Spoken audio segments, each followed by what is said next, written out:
अब अदालतों में तारीख पे तारीख का मशहूर डायलॉग सिर्फ फिल्मों तक सीमित रह सकता है। सुप्रीम कोर्ट ने सुनवाई टालने की पुरानी आदत पर सख्त रुख अपनाते हुए साफ संकेत दिया है कि अब बिना किसी ठोस वजह के केस आगे नहीं बढ़ेंगे। ये बदलाव सिर्फ नियमों का नहीं बल्कि न्याय व्यवस्था की गति और गंभीरता को बढ़ाने की एक बड़ी कोशिश है। आदाब, मैं हूँ आपके साथ अमीना माजिद और आप देख रहे हैं वास्तव वॉइस। कोर्ट की तरफ से 18 मार्च को जारी सर्कुलर में कहा गया है कि पहले के 29 नवंबर 2025 और 2 दिसंबर 2025 वाले निर्देशों की जगह अब नया नियम लागू होगा। इसके तहत अलग अलग तरह के मामलों के लिए अलग नियम तय किए गए हैं।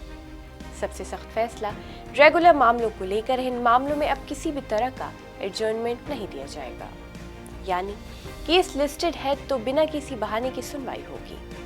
वही फ्रेश और आफ्टर नोटिस मामलों में भी छूट सीमित कर दी गई है। अगर किसी पक्ष को सुनवाई टालनी है तो उसे पहले से दूसरी पार्टी को इसकी जानकारी देनी होगी और इसका सबूत भी देना होगा।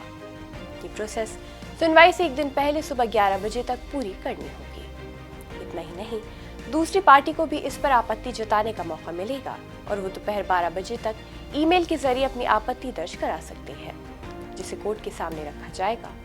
कोर्ट ने यह भी साफ किया है कि एडजर्नमेंट मांगने वाले को ठोस वजह बतानी होगी और ये भी बताना होगा कि पहले कितनी बार तारीख ली जा चुकी है।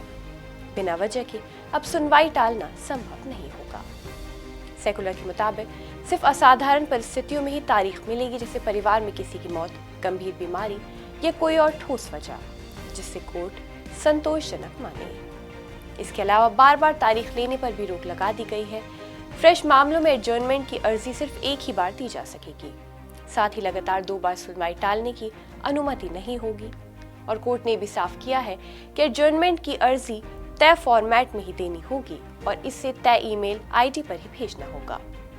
सुप्रीम कोर्ट का यह कदम न्याय प्रक्रिया को तेज करने की दिशा में बड़ा बदलाव माना जा रहा है।